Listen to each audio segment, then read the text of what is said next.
Our flag dates or times when we're going to start flying these flags is usually the second to third week of March. It's based on when our patrols, our pre-season patrols start.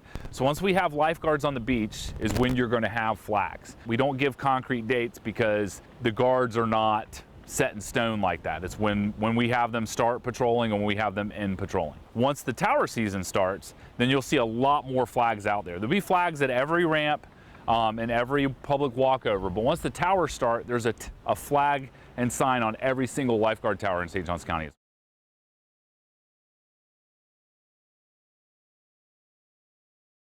When we decide what flags we're going to fly, we look at information from the Weather Service, National Weather Service.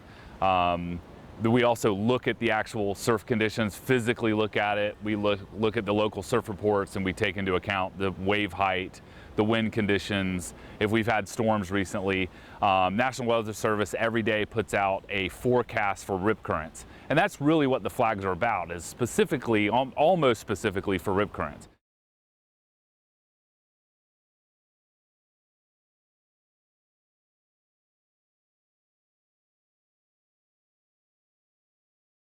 When we have a double flag posting like this, where we have two reds or a red and no swimmer flag, we're closing the water to the public, and it could be several different types of reasons. Massive hurricane is on its way. The conditions are already as such that we do not advise we're at all for anybody to go in the water. Also, it could be bad water quality, so hazardous conditions, not because of rip currents or waves, but because of the quality of the water. If they go in there, they may get sick. Also, with just the single no swimming flag, it's the red flag with the white no swimming through, you'll see that on an everyday basis at Vilano.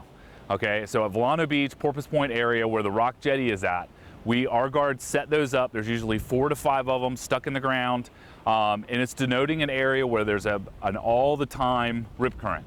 Pulls directly into the rocks.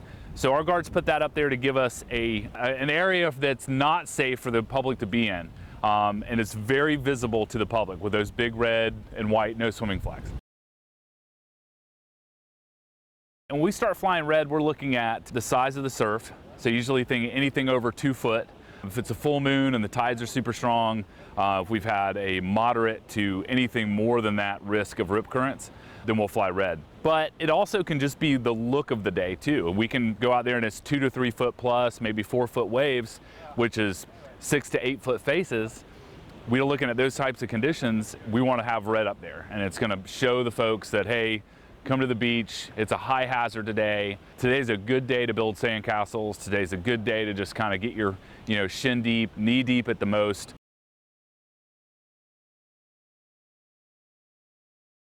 Yellow flags are general caution.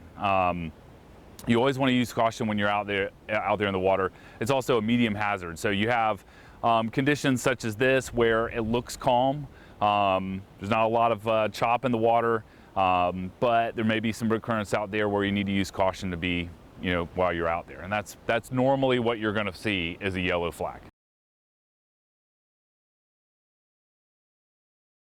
So our green flags that we have on our signs, when you see those on the beach, that's going to show a low hazard. That low hazard means that the conditions are very calm, there's no rip currents, the wave action is very small, and it's letting the public know that this is just a very calm day at the beach. Typically you don't see them as often as you would see the medium for sure, and the medium or the yellow flag. And the reason why you may not see them hardly ever, or if at all, in St. Johns County, because the water turbidity, the murkiness of the water with all the sand, and those steeper drop-off areas where we have much deeper waters, more action for waves.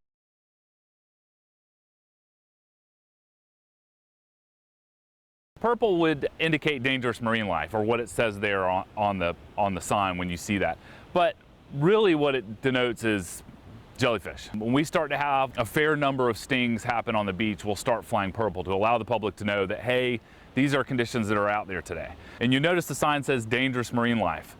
That can mean a lot of things. We're not going to fly, there's always sharks in the water. There's always those other things there, but jellyfish is more brought in with the wind and the tide, so we don't have those all the time. So when we start to have a lot of jellyfish stings, you'll see that purple flag up.